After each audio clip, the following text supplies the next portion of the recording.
के प्योरिटी के बारे में बताया है।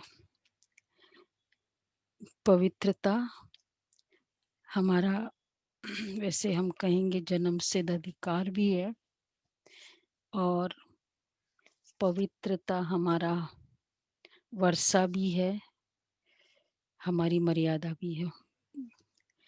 तो पवित्रता की मर्यादा स्वयं के प्रति और दूसरों के प्रति भी बाबा ने हमें कई बार एक्सप्लेन किया है कि जितनी हमारी पवित्रता अर्थात किसके संग जाना, किसके संग नहीं जाना, ये भी बाबा ने मर्यादा बताया।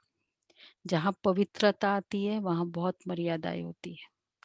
इसलिए और देवी देवताओं का गायन है मर्यादा पुरुषोत्तम, स्पेशली मर्यादा पुरुषोत्तम मतलब जो कंप्लीट मर्यादाओं के आगे। तो फ्रीडम भी है, बाबा का ज्ञान ऐसा है, बंदिश भी नहीं है लेकिन मर्यादा भी पूरा है। तो आज देखते हैं बाबा कैसे कैसे मर्यादा हमको सिखाएंगे। और प्लस आज फिलोसफिकल बाबा के फिलोसफी पर ज़्यादा बाबा ने बताया है। चलो बाबा के शब्दों में सुनते हैं। मीठे बच्चे, तुम्हारे दुख के दिन अब पूरे हुए। तुम अब ऐसी दुनिया में जा रहे हो जहां कोई भी अप्राप्त वस्तु नहीं है। हर चीज मतलब अप्राप्त नाम की कोई चीज भी नहीं है। या सिंपल शब्दों में संगम युगी जो पुरुषार्थ होगा कि उस आत्मा का कुछ कंप्लेन ही नहीं है किसी के साथ। अच्छा, प्रश्न है किन दो शब्दों का रास तुम्हारी बुद्धि में होने के कारण पुरानी दुनिया से बेहद का वैराग रहता है। कौन से दो शब्द का राज हमारी बुद्धि में होने से पुरानी दुनिया से बेहद का वैराग रहता है? तो समय का कि कौन सा समय चल रहा है? दो शब्दों का रास। ड्रामा, शब्द बाबा ड्रामा और समय का। ड्रामा का। वैसे राइट ही है आंसर, पर बाबा की आज की लहर आत्मा और परमात्मा का। आत्मा और परमात्मा। बाबा कहते उतरती कला और चढ़ती कला, कभी कभी ये वर्ड यूज करते हैं। ये तुम्हारी बुद्धि में है। तुम जानते हो आधा कल्प हम उतरते आए हैं, अभी है चढ़ने का समय। बाप आए हैं नर से नारायण बनाने की सत्य नॉलेज देने। तो हमारे लिए अब कलयुग पूरा हुआ, नई दुनिया में जाना है। इसलिए इससे बेहद का वैराग्य है। नई दुनिया में जाना है, इससे बेहद का वैराग्य है। अच्छा, गीत है धीरज धर्मनुआ, और हमारे सुख के दिन अब आए कि आए। ओम शांति। मीठे मीठे रूहानी बच्चों ने गीत सुना। रूहानी बाप बैठ समझाते हैं ये एक ही पुरुषोत्तम संगम युग है, जबकि कल्प कल्प बाप आकर रूहानी बच्चों को पढ़ाते हैं, राजयोग सिखलाते हैं। बाप रूहानी बच्चों को कहते हैं मनुआ, उन लोग ने कह दिया ना मनुआ, मन को कह दिया। और बाबा कहते हैं किसको? मनुआ अर्थात आत्मा। हे आत्मा धीरज धरो। उन्होंने मन को ही आत्मा समझ लिया था ना। आत्माओं से बात करते हैं, इस शरीर का मालिक आत्मा है। आत्मा कहती है, अभी पुरुषार्थ कर रहे हैं ना हम सभी आत्माओं से बात करने का। तो बाबा कहते हैं, आत्मा कहती मैं अविनाशी आत्मा हूँ, यह मेरा शरीर विनाशी है।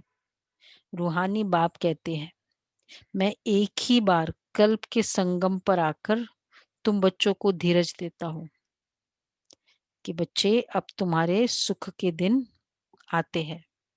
एक ही बार धीरज देता हूँ जब रियली होना होता है। तो अभी तुम दुख धाम रौरव नरक में हो। सिर्फ तुम नहीं हो, परंतु सारी दुनिया रौरव नरक में है। तुम जो मेरे बच्चे बने हो, रौरव नरक से निकलकर स्वर्ग में चल रहे हैं। सत्युग त्रेता द्वापर पास हो गया, कलयुग भी तुम्हारे लिए पास हो गया। तुम्हारे लिए यह पुरुषोत्तम संगम युग है, जबकि तुम तमो प्रधान से सतो प्रधान बनते हो। आत्मा जब तमो प्रधान सतो प्रधान बन जाएगी तो फिर ये शरीर भी छोड़ेगी। सतो प्रधान आत्मा को सतयुग में नया शरीर चाहिए, वहां सब कुछ नया होता है। देखो कितना पूरा मदार आत्मा पर है। आत्मा सतो प्रधान तो शरीर सतो प्रधान तो तत्व सतो प्रधान। और दुनिया कहती है कि दुनिया चेंज हो जाए। दुनिया चेंज क्या होगी? स्वयं को चेंज होना है, आत्मा को। बाप कहते हैं, बच्चे अब दुखधाम से सुखधाम में चलना है, उसके लिए पुरुषार्थ करना है। सुखधाम में इन लक्ष्मी नारायण की राजाई थी ना, तुम पुरुषार्थ कर रहे हो नर से नारायण बनने का। ये सत्य नर से नारायण बनने की कॉलेज है ना। ये रोज हमारी कौन सी कॉलेज है मालूम है? सुमन बेन, कौन सी कॉलेज में आप रोज जाते हो? नर से नारायण बनने की। हाँ, नारायण बनने की। नशे से कहना है कि अभी हमारा कॉलेज का टाइम हो गया। वैसे भी जैसे जैसे हायर होते हैं, अभी सपोज कोई 50 की एज है और कोई कहीं मैं 11th स्टैंडर्ड में पढ़ रहा हूँ, बीकॉम कर रहा हूँ, तो वो तो शोभा नहीं देता है ना। चलो अगर 50-60 की एज है तो पीएचडी करो। ये वाला तो पहले छोटे लेवल में करते थे। तो जैसे जैसे हम बड़े हो गए तो हमारी कौन सी कॉलेज होगी फिर?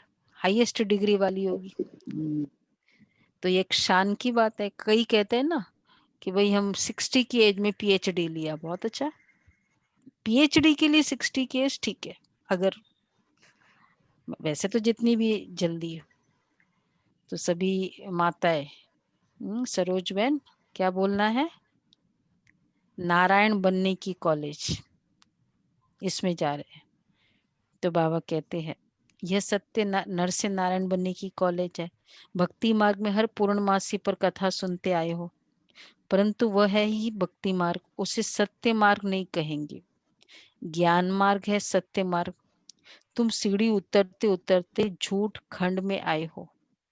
अभी तुम जानते हो, सत्य बाप से हम यह नॉलेज पाकर 21 जन्म देवी देवता बनेंगे। तो बाबा पूछ रहे, जानते हम थे, फिर सीढ़ी उतरते आए हैं। उतरती कला और चढ़ती कला का राज तुम्हारी बुद्धि में है।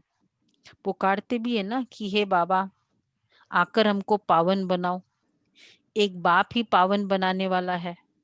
बाप कहते, बच्चे तुम सतयुग में विश्व के मालिक थे, बहुत धनवान, बहुत सुखी थे। याद है ना पूरा सतयुग? कितने धनवान थे, बहुत कितने सुखी सुंदर। थे। देखो धनवान तो बहुत होते, लेकिन सुखी सब नहीं होते। तो बाबा कहते, याद आया? अब बाकी बच्चे थोड़ा समय है। थोड़ा समय है, इसलिए तो बार बार दिखाते हैं कि भाई बस ये वाली दुनिया में जाना है। बार बार वो गहराई, जैसे जैसे वो नजदीक आते हैं ना दिन, वो कन्या के आते हैं, तो वो थोड़े और उसके सिस्टम्स को से वाकिफ होती है कि भाई हाँ ऐसा है, फिर वहां ऐसा है। वो साजन भी बताता है कि हमारे यहाँ ऐसा ऐसा सिस्टम चलता है। तो अब हम नजदीक आ रहे हैं ना सत्युग के, तो सारे सिस्टम्स हमको पता हो रहा है। तो बाबा कहते हैं अब बाकी थोड़ा समय है, पुरानी दुनिया का विनाश सामने खड़ा है। नई दुनिया में एक राज्य एक भाषा थी, उसको कहा जाता है अद्वैत राज्य। अभी कितना द्वैत है, वो अद्वैत, और अभी कितना द्वैत है, अनेक भाषाएं हैं। जैसे मनुष्यों का झाड़ बढ़ता जाता है, भाषाओं का भी झाड़ वृद्धि को पाता जाता है। फिर होगी एक भाषा, गायन है ना, वर्ल्ड की हिस्ट्री ज्योग्राफी मस्ट रिपीट। मनुष्य की बुद्धि में ही नहीं बैठता।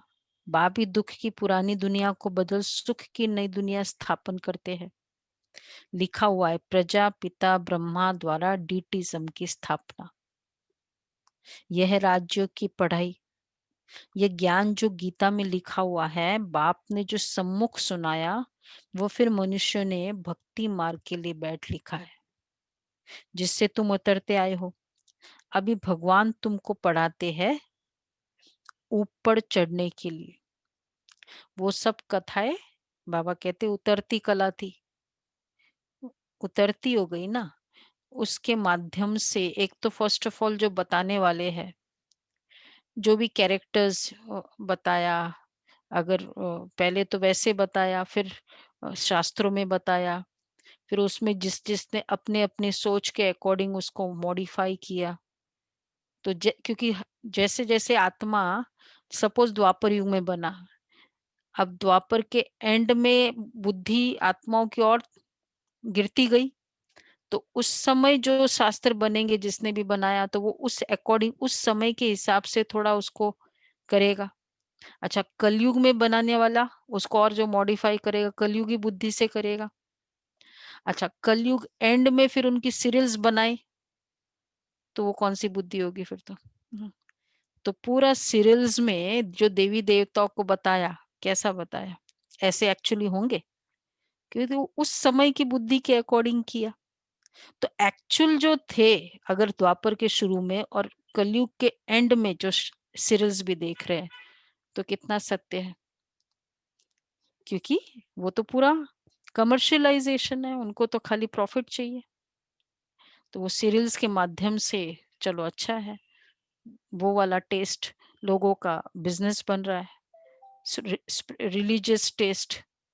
तो इसलिए बाबा कहते हैं ना कि जो भी उन्होंने दिखाया है शास्त्रों में, जिससे तुम उतरते आयो, उसको देखकर तो और ही मिसलीडिंग हो गया कि ऐसे भगवान ऐसे करते थे।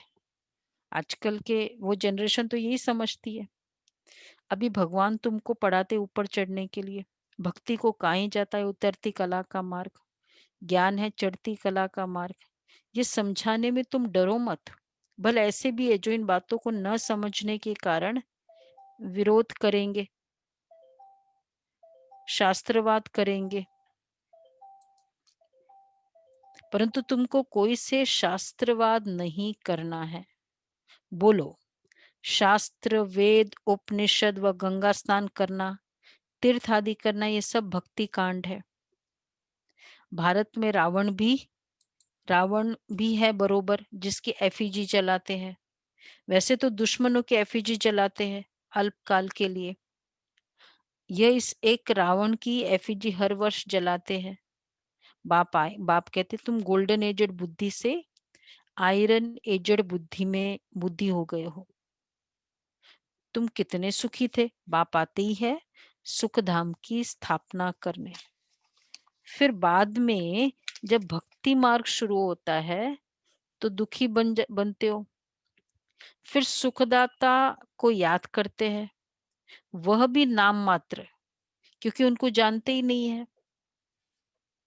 गीता में नाम बदल दिया है। पहले पहले तो तुम ये समझाओ कि ऊंचते ऊंच भगवान एक है, याद भी उनको करना चाहिए। एक को याद करना, उसको ही अव्यभिचारी ज्ञान कहा जाता है। ओनली एक को याद करना, उसको कहेंगे अव्यभिचारी भक्ति। तो मतलब उसमें भी उन लोगों ने कहा कि भगवान को ही तो याद करते, एक भगवान को याद करना है उसको, तो हम भी एक ही को याद करते, मतलब सबके इष्ट भक्ति में भी तो एक ही होता है ना, 2-3 तो इष्ट होते नहीं, इष्ट एक है। तो फिर अगर इष्ट एक है तो मंदिरों में फिर इतने सारे श्री विग्रह क्यों रखा, जब मैं एक ही को मानती हूँ। तो चाहे फिर वो जो भी उनकी फीलिंग्स है, भावनाएं है, वो ठीक है, बट एक है तो फिर एक ही है, एवरीवेयर एक है, कहीं भी फिर दूसरे को नहीं याद करना है। तो इसलिए जितनी ज्यादा वैरायटी होती है ना, फिर वो एक नहीं रहता है। तो बाबा इसलिए कहते हैं कि हमारा, इसलिए सबको एक ही पॉइंट ऑफ लाइट को याद करना है, शिव बाबा यूनिफॉर्म है, क्योंकि जितने वैरायटी होगी उतने डिफरेंसेस भी होंगे, एक में भी डिफरेंस हो जाता है, वैरायटी में तो फिर बहुत डिफरेंसेस हो जाएगा। श्री राम के भगत है, श्री कृष्ण के भगत है, फिर डिफरेंसेस हो जाता है। और पर्सनैलिटी डिफरेंस इतना है, श्री कृष्ण वाले पर्सनैलिटी और श्री राम जी का, फिर वो कहते हैं कि तुम लोग, तुम्हारी कृष्ण ऐसे है, तो मतलब चाहे वो स्वीट वर्ड से कहते हैं लेकिन डिफरेंसेस है। इसलिए बाबा कहते हैं एक को याद करना, उसको ही अव्यभिचारी याद कहते हैं, और अव्यभिचारी ज्ञान कहा जाता है, उस एक से लिया हुआ ज्ञान अव्यभिचारी है। तुम अभी ब्राह्मण बने हो तो भक्ति नहीं करते हो, तुमको ज्ञान है, बाप पढ़ाते हैं, जिससे हम ये देवता बनते हैं, दैवी गुण भी धारण करने हैं। इसलिए बाबा कहते हैं बच्चे अपना चार्ट रखो, तो मालूम पड़ेगा हमारे में कोई आसुरी गुण तो नहीं है। देवाभिमान है पहला अवगुण, फिर दुश्मन है। चार्ट हम अभी रख रहे हैं ना, ये सेल्फ सॉवेरेनिटी, स्वराज्य वाला चार्ट, मन बुद्धि संस्कार, इस तरह के चार्ट रखते होंगे सभी, नहीं तो फिर कैसे पता चलेगा परसेंटेज हमारा कि आज इतने समय ये रहा। चलो नहीं भी रखा तो आज से रखो। तो बाबा कहते हैं तो नहीं तो मालूम कैसे पड़ेगा, तो मालूम पड़ेगा ना कि हमारे में कोई आसुरी गुण तो नहीं है। देहाभिमान है पहला अवगुण, फिर दुश्मन है काम, काम पर जीत पाने से ही तुम जगत जीत बनेंगे, तुम्हारा उद्देश्य ही यह है। इन लक्ष्मी नारायण के राज्य में एक अनेक धर्म थे नहीं, सतयुग में देवताओं का ही राज्य होता है, मनुष्य होते हैं कलयुग में, है भल वह भी मनुष्य परंतु देवी गुण वाले, इस समय सब मनुष्य है आसुरी गुण वाले। देवी देवताएं भी है तो मनुष्य ही ना, पर दैवी गुण वाले मनुष्य है। तो अभी सब है आसुरी गुण वाले। सतयुग में काम महाशत्रु होता नहीं है, बाप कहते इस काम महाशत्रु पर जीत पाने से ही तुम जगत जीत बनेंगे, वहां रावण होता ही नहीं, ये भी मनुष्य समझ नहीं सकते। गोल्डन एज से उतरते उतरते तमो प्रधान बुद्धि बने हैं, अब फिर सतो प्रधान बनना है। कितना बड़ा चैलेंज और लेकिन कितनी बड़ी हकीकत है कि वहां रावण मतलब इतना सा भी विकार होता नहीं है। ये एक्चुअली एक तरह से चैलेंज भी है, क्योंकि देवी देवताओं के अवतार में भी इतने क्रोध और ये सब बताया गया, बाकियों की तो बात छोड़ो। तो और बाबा कहते वहां होता ही नहीं है ऐसा वाला, मतलब अब लॉजिक यूज करे।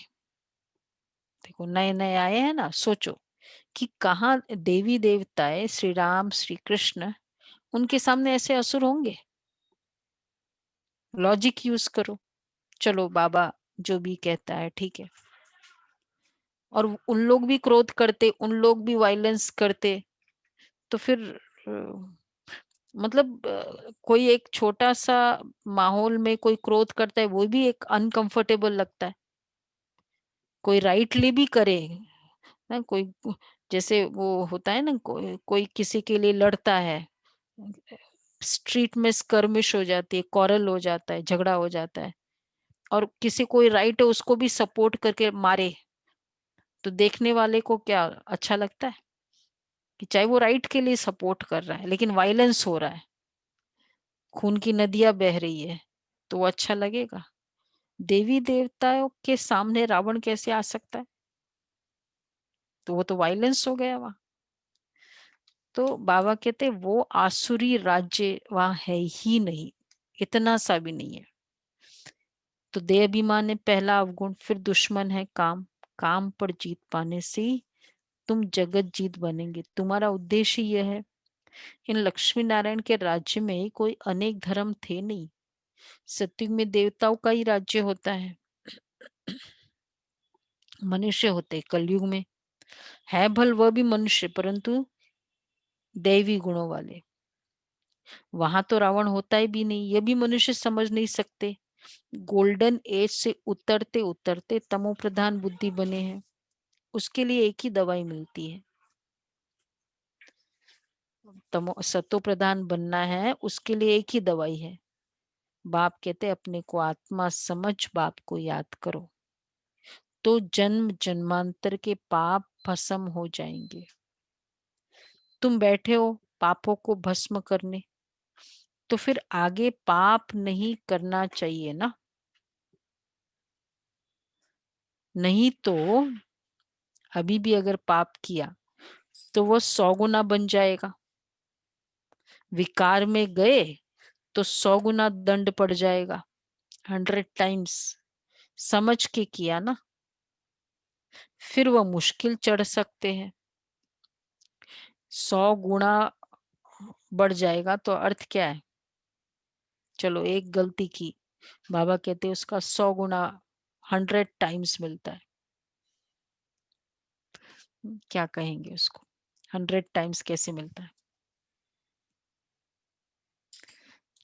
मैथमेटिकली तो ठीक है 100 टाइम्स है, लेकिन एक्चुअली 20 जन्मों तक नहीं आ पाएंगे। तो बाबा कहते हैं कि अंत तक मिलता है ना, कलयुग के अंत तक मिल रहा है, इसका मतलब मल्टीप्लाई होके मिल रहा बुद्धि फिर उस समय भ्रष्ट हो जाती है, उस समय भी। और फिर अगर मतलब कितने समय तक फिर वो जस्टिफाई करेगा, फिर उस गलती से फिर और सारी गलतियां भी होती रहेगी, कर्म बंधन बढ़ता जाएगा उस आत्मा के साथ।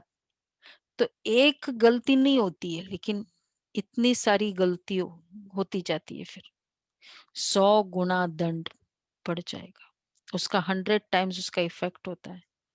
मतलब बहुत बहुत बाबा ने कहा, इसलिए विकार में गए तो 100 गुना दंड पड़ जाएगा, फिर वह मुश्किल चढ़ सकते हैं। पहला नंबर दुश्मन है ये काम। 5 मंजिल से गिरेंगे तो हड़गुड़ एकदम टूट जाएगी, शायद मर भी जाए। घायल तो 5 नंबर से गिरेगा ना, तो वही हो जाता है ज्ञान मार्ग में। जब वो ज्ञान छोड़ने का रीजन बनता है, क्या है? 5 मंजिल से गिरते हैं काम विकार के कारण, शादी कर लेते हैं या जो भी अपवित्र बनते हैं, तो उस कारण फिर उसके बाद फिर उनको ज्ञान इतना अच्छा लगता ही नहीं है। बाबा कहते हैं ना, हड़गुड़ टूट जाएगी, शायद मर भी जाए। ऊपर से गिरने से एकदम चकनाचूर हो जाते हैं। बाप से प्रतिज्ञा तोड़ काला मुंह किया तो गोया आसुरी दुनिया में चला गया, यहां से मर गया, उनको ब्राह्मण भी नहीं, शूद्र कहा जाएगा। कितना सहज समझाते हैं। पहले तो ये नशा रहना चाहिए। देखो बाकी सब तो है ही गिरे हुए, ये तो चढ़ा था ना भाई। जो गरीब थे वो गरीब, लेकिन जो बहुत पैसा था उसके बाद उनका बिजनेस कम हुआ, उसका वर्णन किया जाता है ना।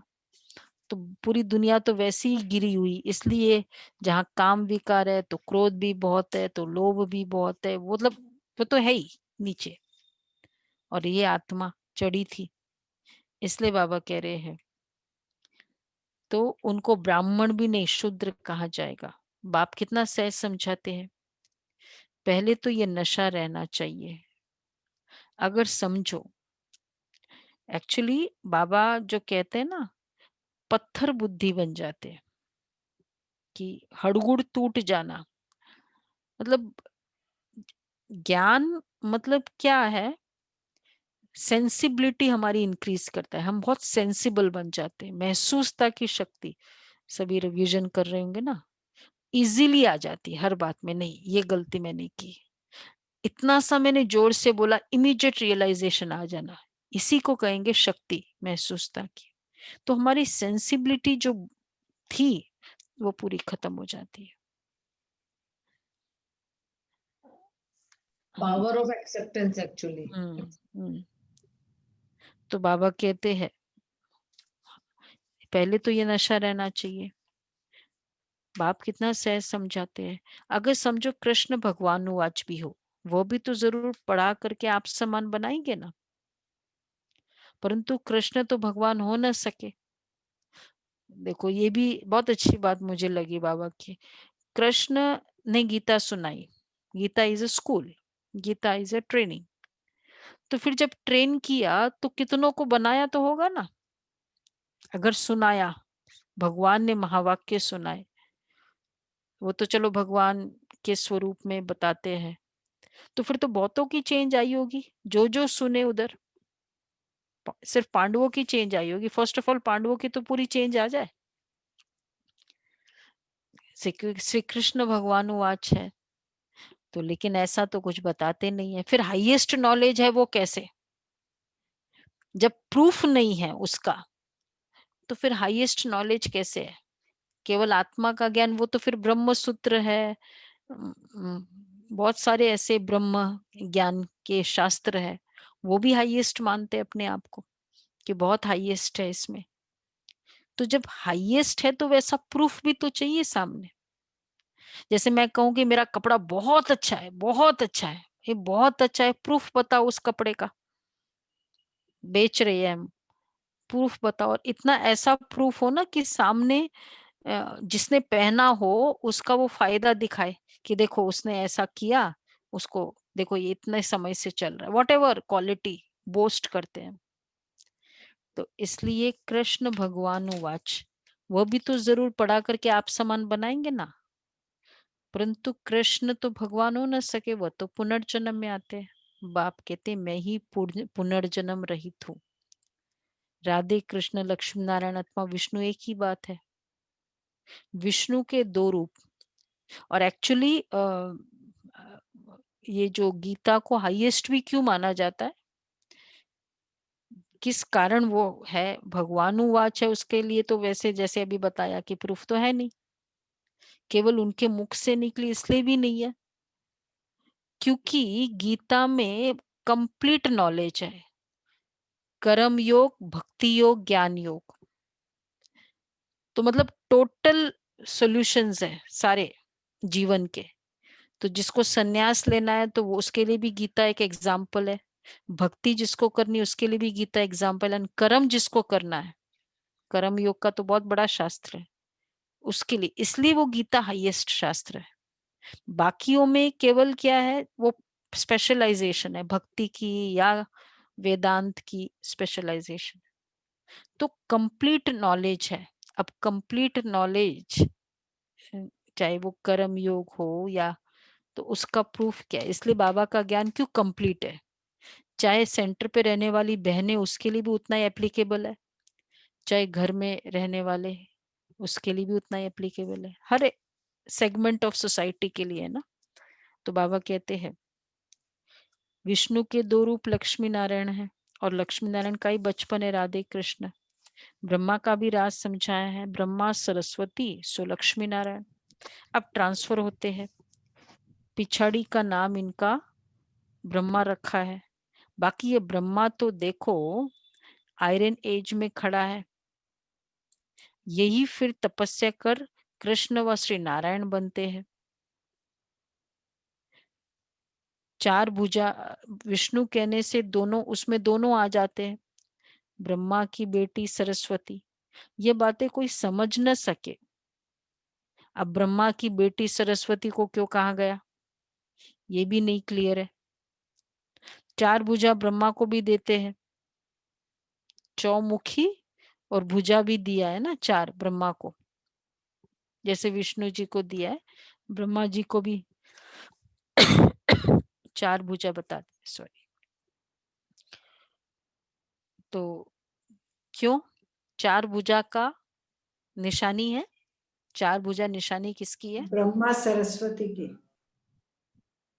या प्रवृत्ति मार्ग जैसे विष्णु युगल की। प्रवृत्ति मार्ग की निशानी है। युगल प्रवृत्ति कभी प्रवृत्ति प्रवृत्ति मार्ग। मार्ग की। तो ब्रह्मा द्वारा चार भुजा ब्रह्मा को भी देते, क्योंकि प्रवृत्ति मार्ग है ना, निवृत्ति मार्ग वाले ये ज्ञान दे नहीं सकते, ये ज्ञान सिर्फ प्रवृत्ति मार्ग वाले दे सकते। अब ईश्वर आए हैं, तुम अब उनके बच्चे ईश्वरीय संप्रदाय बने हो। ईश्वर आए हैं तुमको पढ़ाने, तुमको राजयोग सिखला रहे हैं। वो तो है निराकार, ब्रह्मा द्वारा तुमको अपना बनाया है। बाबा बाबा तुम उनको कहते हो। तो ब्रह्मा तो बीच में, जो हम बाबा बाबा कहते हैं ना, कईयों को होता है ना, पता नहीं शायद ये इनको ब्रह्मा को ही बाबा कहते हैं। ब्रह्मा तो बीच में इंटरप्रेटर है,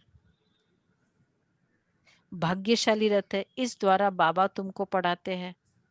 तुम भी पतित से पावन बनते हो। बाप पढ़ाते हैं मनुष्य से देवता बनाने। अभी तो रावण राज्य है, आसुरी संप्रदाय है ना, अभी तुम ईश्वरीय संप्रदाय बने हो, फिर दैवी संप्रदाय बनेंगे। अभी तुम पुरुषोत्तम संगम युग पर हो, पावन बन रहे हो। सन्यासी लोग तो घर बार छोड़ जाते हैं। यहाँ बाप तो कहते हैं बस स्त्री पुरुष घर में इकट्ठे रहो। ऐसा मत समझो स्त्री नागिन है इसलिए हम अलग हो जाए तो छूट जाएंगे। तुमको भागना नहीं है, वह हद का सन्यास है जो भागते हैं। तुम यहाँ बैठे हो। ये कंसेप्ट भी कितना गिरावट वाला है। बच्चे को क्या कह दिया, हाउ है हाउ है।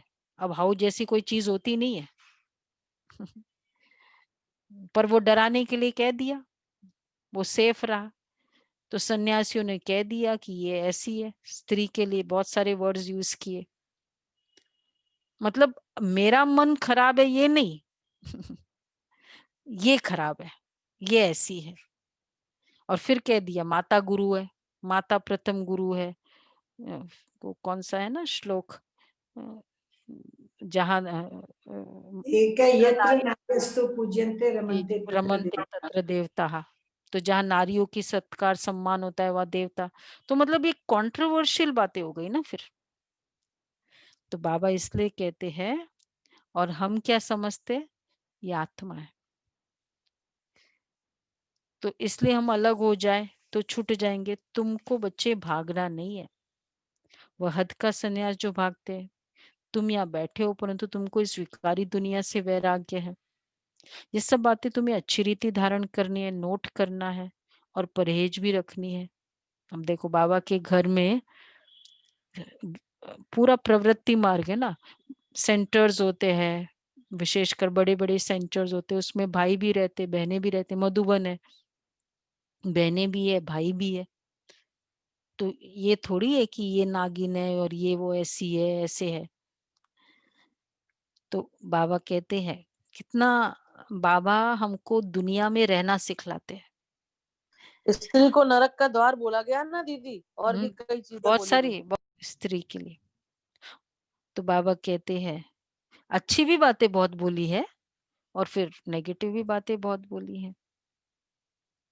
ये सब बातें तुम्हें अच्छी रीति धारण करनी है, नोट करना है और परहेज भी रखनी है, दैवी गुण धारण करने हैं। श्री कृष्ण के गुण गाए जाते हैं ना,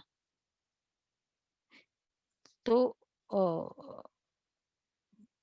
श्री कृष्ण के गुण गाए जाते, ये तुम्हारी एम ऑब्जेक्ट है। बाप नहीं बनते, तुमको बनाते हैं।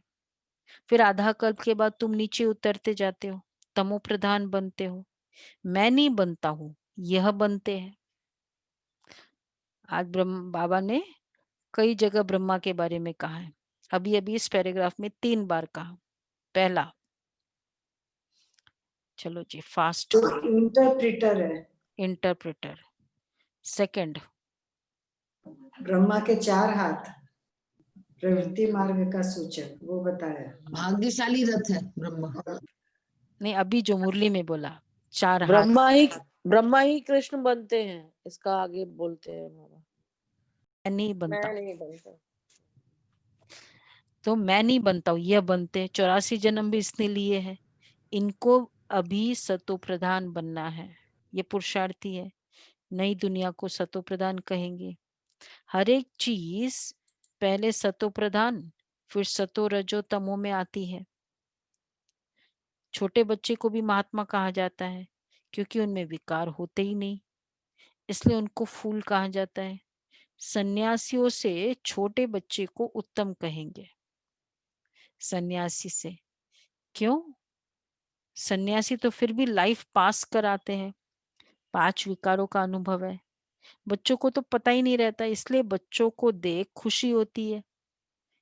चैतन्य फूल है ना, विकार का नामो निशान नहीं। कितने सारे गुण होते हैं बच्चों में, ये विकार का तो वैसे ही नामो निशान नहीं। और कितनी जल्दी भूलने की कला, दुख दर्द को भी भूलने की नेचर होती है।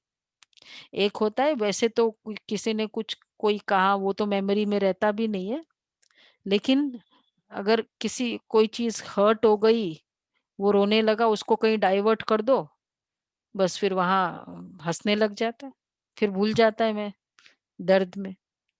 ये भी है। दूसरा, तीसरा, नो अटैचमेंट, जहां जाता है वहां बस अपना। ये थोड़ी याद कर, वो दूसरे बच्चे फैमिली पर्सन्स हो सकता है मिस करे, वो नहीं मिस करते। Detach stage. तो बाबा कहते हैं चैतन्य फूल है ना, अपना तो है ही, बच्चों को तो पता ही नहीं रहता, इसलिए बच्चों को देख खुशी होती है। अपना तो है ही प्रवृत्ति मार्ग। अभी तुम बच्चों को इस पुरानी दुनिया से नई दुनिया में जाना है। बाबा ने किस बात में बच्चों के बारे में बताया? छोटे बच्चों को सन्यासी और कि ये महान है, उनसे ऊंचे हैं, इनमें कोई दोष नहीं है ना, उनको तो विकारों को पता है, इनको विकारों का नहीं पता। तो बाबा कहते हैं अभी तुम बच्चों को इस पुरानी दुनिया से नई दुनिया में जाना है। अमर लोक में चलने के लिए तुम सब पुरुषार्थ करते हो, मृत्यु लोक से ट्रांसफर होते हो। देवता बनना है तो बच्चे उसके लिए अब मेहनत तो करनी पड़े ना। प्रजापिता ब्रह्मा के बच्चे भाई बहन हो जाते हैं। भाई बहन तो थे ना। प्रजापिता ब्रह्मा की औलाद आपस में क्या ठहरे? प्रजापिता गाया जाता है ना। जब तक प्रजापिता का बच्चा न बने सृष्टि की रचना कैसे हो? ये भी इम्पोर्टेंट है। प्रजापिता ब्रह्मा के सब है रूहानी बच्चे, वो ब्राह्मण होते जिस्मानी यात्रा वाले, और ये है रूहानी। तो भाई बहन जब समझे तब विकार में न जाए, वह पतित है, वह कोई प्रजापिता की संतान नहीं है, यह तुम समझते हो। जैसे अब एक बार निर्मल शांता दादी, ये कोई गुरु थे, मतलब उनके थे या, तो उन्होंने बोला चलो बाहर थोड़ा चलते हैं वॉक करने के लिए। गुरु थे, तो दादी ने मना किया। बोला बोला नहीं, मैं भाई है ना, हम तो भाई है। तो दादी ने बोला भाई है लेकिन मर्यादा है। तो बेशक भाई बहन है जो भी है, पर मर्यादा फुल है। और मर्यादा है ना हमारे कि ऐसे अकेले नहीं जा सकते, कभी जैसे कभी सेंटर पे आते हैं तो कोई वीआईपी भी आता है, या तो मतलब फोटो वोटो खींचना होता है क्योंकि सेवा के लिए देना करता है, तो हम एक बहन को बुलाते हैं। ऐसा नहीं कि बस चलो वीआईपी को दे रहे हैं तो फोटो निकालो, साथ में बहन एक और होनी चाहिए, तो मर्यादा है। बाबा कहते हैं, हाँ, प्रजापिता ब्रह्मा के सब रूहानी बच्चे हैं। वो ब्राह्मण होते जिस्मानी यात्रा वाले, तुम हो रूहानी यात्रा वाले। वह पतित तुम पावन। वह कोई प्रजापिता की संतान नहीं है, ये तुम समझते हो। भाई बहन जब समझे तब विकार में न जाए। बाप भी कहते खबरदार रहना, हमारा बच्चा बनकर कोई क्रिमिनल काम नहीं करना, नहीं तो पत्थर बुद्धि बन जाएंगे, हमारी सेंसिबिलिटी खत्म हो जाएगी। विकार एक ऐसी चीज है। तो बाबा कहते हैं इसलिए एक्चुअली ज्यादातर प्रॉब्लम्स ही वहां से शुरू होती है ना, क्योंकि उस समय जैसे कई कहते हैं ना, यंग एज में हमने ऐसे ऐसे कर लिया, ये काम कर लिए, ये इस तरह की अवज्ञा करते थे, बड़ों की मानते नहीं थे, तो ये सब क्या किया उस समय, नशा और फिर विकारों का नशा। इसको बाबा कहते हैं नहीं तो पत्थर बुद्धि बन जाएंगे। इंद्र सभा की कहानी भी है ना, शूद्र को ले आई तो इंद्र सभा में उनकी बदबू आने लगी, तो बोला पतित को यहाँ क्यों लाया, वो तो कहते मनुष्य को ले आई, फिर उनको श्राप दे दिया। वास्तव में इस सभा में भी कोई पतित आ नहीं सकते। अब सोचने की बात है कि अगर वो कहते हैं इंद्र, ये वाले इंद्र सभा, ऊपर में कोई आकाश में इंद्र है और फिर वो सभा है, और तो वहां तो इंद्र में तो वैसे ही बहुत गलत काम बताए हैं। ये जो शास्त्रों का जो इंद्र सभा है, क्या बताए, मांस मदिरा पीते थे, ये भी बताया है, वाइन्स पीते थे, अप्सराएं जो भी डांस आदि करती थी। अप्सराओं के नृत्य होते थे। गौतम की पत्नी अहिल्या का तो उन्होंने शील भंग किया, इंद्र को तो ये तक दिखा हाँ हाँ, मतलब बहुत सारी स्टोरीज है, यहाँ से अपहरण किया, वहां ले गए, और फिर जब वहां ऐसा होता है तो फिर कैसे कोई पतित को ले आए, कोई मनुष्य को ले आए तो फिर कोई बदबू आ जाए, ये भी कैसे, दो कंट्रोवर्शियल बातें हो गई ना। राइट एक राइट होना चाहिए शास्त्रों में, यही हो गया ना, जिसकी जैसे जैसे बुद्धि थी उस अनुसार बनाते गए, और जब लास्ट कलयुग एंड में हम लोगों ने रेफर किया, हमको लगा इसका माने, या लेटेस्ट तो ये बताया है इसका माने, तो बाबा कहते हैं, फिर वो कहते हैं श्राप दे दिया। तो वास्तव में कौन सी सभा की बात है, इस सभा की, मधुबन ये इंद्र सभा है, यहाँ कोई पतित जा नहीं सकता, भल बाप को मालूम पड़े व न पड़े।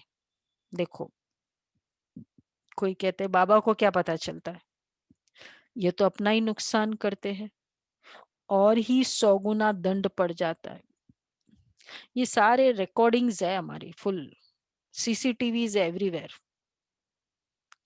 तो भगवान को देखने की जरूरत नहीं है एक एक को क्या कर रहा है क्या नहीं कर रहा है, उसने कर्म रूपी सीसीटीवी सब जगह लगा दिए। तो वो सीसीटीवी में क्या होता है, सिस्टम करना होता है ना, बाद में मालक को देखना होता है। एक बार सिस्टम बंद हो गया तो वो रिकॉर्डिंग अपने आप होती है ना, किसी को मॉनिटर नहीं करना होता है, सिस्टम्स करने होते हैं। बस इसी तरह है। कोई कहते बाप को मालूम पड़े ना पड़े, वो तो अपना ही नुकसान करते और उस गुना दंड पड़ जाता है। पतित को अलाउ नहीं है, उन्हों के लिए मधुबन में, उन्हों के लिए विजिटिंग रूम ठीक है, पांडव भवन में बिल्कुल अलाउ नहीं, रेसिडेंशियल में अलाउड नहीं है। जब अच्छा फिर कब आए अंदर वो, जब पावन बनने की गारंटी करे, दैवी गुण धारण करे, तब अलाउ करेंगे। दैवी गुण धारण करने में टाइम लगता है ना, पावन बनने की एक ही प्रतिज्ञा है। यह भी समझाया है देवताओं की और परमात्मा की महिमा अलग अलग है। पतित पावन लिबरेटर गाइड बाप ही है। सब दुखों से लिबरेट कर अपने शांति धाम में ले जाते हैं। शांति धाम, सुखधाम और दुखधाम, यह भी चक्र है। अभी दुखधाम को भूल जाना है। शांति धाम से सुख धाम में वो आएंगे जो नंबरवार पास होंगे, वही आते रहेंगे। ये चक्र फिरता रहता है। ढेर की ढेर आत्माएं हैं, सबका पार्ट नंबरवार है, जाएंगे भी नंबरवार। उनको कहा जाता है शिव बाबा का सिजरा अथवा रुद्रमाला। नंबरवार जाते फिर नंबरवार आते हैं ना। दूसरे धर्म वालों का भी ऐसा होता है। बच्चों को रोज समझाया जाता है। कितनी समझानी दी आज बाबा ने? दी कोई यूनिक समझानी? बाबा कहते बच्चों को रोज समझाया जाता है। स्कूल में रोज नहीं पढ़ेंगे, मुरली नहीं सुनेंगे तो फिर एब्सेंट हो जाएंगे। पढ़ाई की लिफ्ट तो जरूर चाहिए ना। स्कूल में अटेंडेंस का भी एक मार्क्स होता है, नहीं होता है? रेगुलर अटेंडेंस का। तो आप सबको पता है ना, आप लोग की रोज अटेंडेंस ली जाती है। जो भी अभी जैसे 83 है, सबकी अटेंडेंस है। रेगुलर आपका अटेंडेंस लिखा जाता है पूरा। सबको पता है कि नहीं पता है? चाहे वो जूम हो, चाहे वो फिजिकल सेंटर हो, पूरा अटेंडेंस बकाया हमको भेजना होता है मधुबन में, अटेंडेंस पूरा। तो सबकी अटेंडेंस से पता चल जाता है। और जितना हम रेगुलर करते हैं मुरली रेगुलरिटी की बेनिफिट्स क्या है? क्योंकि एक होता है हाँ मुरली सुने, हम फोकस्ड बैठ के सुने, उसका भी एक महत्व होता है। चलो नहीं पॉसिबल है तो चलो वैसे सुना, बट ऑफ कोर्स फोकस का। अब क्या होता है, एक लेवल है कि हम काम कर रहे हैं, मुरली सुन रहे हैं, चलो मिस नहीं होनी चाहिए, बहुत अच्छी नेचर है, नो डाउट। लेकिन फोकस में फर्क पड़ता है। फोकस करके चलो वो कभी कभार हम करते करते काम करते करते सुनना होता है, वो तो ठीक है। लेकिन जब हम फोकस बैठ के सुनते हैं तो जो फोकस होता है वो पूरा मुरली पर होता है। और मोर इम्पोर्टेंट है, जो भी हम रेगुलर कर रहे हैं, ये हम रेगुलर कर रहे हैं, तो एनीथिंग जो रेगुलर कर रहे हैं वो हमारा संस्कार बनता जा रहा है। तो मुझे जब बाबा के महावाक्य सुनने हैं, मैं बैठकर सुनती हूँ, तो मेरा संस्कार क्या बनता है? फर्स्ट ऑफ ऑल बाबा के एक वैल्यू है, रिस्पेक्ट है कि भगवान के महावाक्य हम बैठ के। और दूसरा संस्कार ये बनता है कि कोई भी अच्छी बात, जैसे आप किसी को समझाओ और वो चलता फिरता सुनते रहे, तो जो बोलने वाला है वो क्या कहता है, उसको मेरी वैल्यू नहीं है। भाई बैठ के सुनो, मैं इतनी इंपॉर्टेंट बात बोल रही हूँ आपको। होता है ना, बड़े बुजुर्ग बोलते हैं तो क्या कहते, बैठ के सुनो। तो बैठ के सुनना ये एक रिस्पेक्ट है, और उसमें हमारा पूरा फोकस भी रहता है। नो वो कोई बात नहीं है, अगर नहीं मुश्किल है, चलते फिरते करते हैं, लेकिन जो फोकस और जो समझ आएगी वो बैठ के सुनने से आएगी। तो आप सभी बहुत बाबा के देवी देवता सत्युग के शुरुआत वाली आत्माएं हैं, वो तो है ही। तो बैठ के सुनते हो, पर और अटेंशन रखे तो और अच्छा है बैठ के सुनना। तो बाबा कहते हैं एक तो एब्सेंट नहीं होना चाहिए। पढ़ाई कितनी ऊंच है, क्योंकि बाबा की पढ़ाई मुरली, 3 चीज से दुनिया में लर्निंग होती है, व्यक्ति लर्न करता है। फर्स्ट वे, मुरली सुनो, बहुत सारी लर्निंग ऐसी हो जाएगी। दूसरा है दूसरों की गलती से समझना, दूसरी वे लर्निंग की। और तीसरा है जब स्वयं पर वो परिस्थिति आए, वैसा समय आए, तब लर्न हो। जैसे कईयों को हम कहते हैं ना कि ऐसे नहीं मानते ना, समय सिखाएगा, वो भी एक लर्निंग है। तो जब हम बैठ के सुनते हैं, हम लर्न कर रहे हैं, मुरली सुन रहे हैं। मुरली सुनना अपने आप में लर्निंग है। तो जो ये मुरली सुन लेता है, समझ लेता है ना, फिर उसको वो समय की लर्निंग के लिए वेट नहीं करना पड़ता है। उसके वो कोई गलतियां ही नहीं होती जो समय उसको सिखाएगा। नहीं तो फिर समय तो सिखाएगा ही सिखाएगा। तीसरी लर्निंग तो रहेगी रहेगी फाइनली। इसलिए बाबा कहते बच्चे स्कूल में रोज नहीं पढ़ेंगे, मुरली नहीं सुनेंगे तो फिर एब्सेंट हो जाएंगे। पढ़ाई की लिफ्ट तो जरूर चाहिए। गॉडली यूनिवर्सिटी में एब्सेंट थोड़ी होना चाहिए। पढ़ाई कितनी ऊंच है, जिससे तुम सुखधाम के मालिक बनते हो। वहां तो अनाज सब फ्री रहता है, पैसा नहीं लगता। अभी तो देखो कितना महंगा है, 100 वर्ष में कितना महंगा हो गया है। वहां कोई अप्राप्त वस्तु नहीं होती जिसके लिए मुश्किलात आए, वह है ही सुखधाम। तुम अभी वहां के लिए तैयारी कर रहे हो। तुम बेगर टू प्रिंस बनते हो। साहूकार लोग अपने को बेगर नहीं समझते।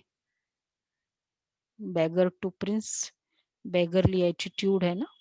अच्छा, मीठे मीठे सिकले दे बच्चों प्रति मात पिता बाप दादा का याद प्यार गुड मॉर्निंग। रूहानी बाप की रूहानी बच्चों को नमस्ते।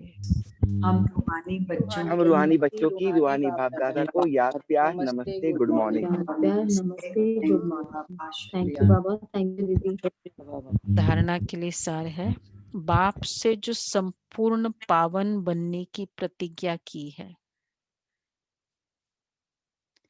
इसे तोड़ना नहीं है। बहुत बहुत परहेज रखनी है।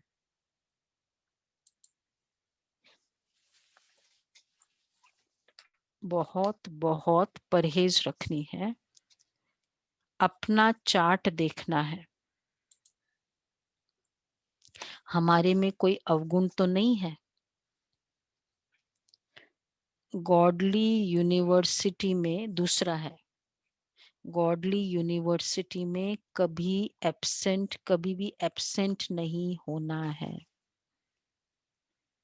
गॉडली यूनिवर्सिटी में कभी भी एब्सेंट नहीं होना है। सुखधाम का मालिक बनने की ऊंची पढ़ाई एक दिन भी मिस नहीं करनी है। सुखधाम का मालिक बनने की ऊंची पढ़ाई एक दिन भी मिस नहीं करनी है। मुरली रोज जरूर सुननी है।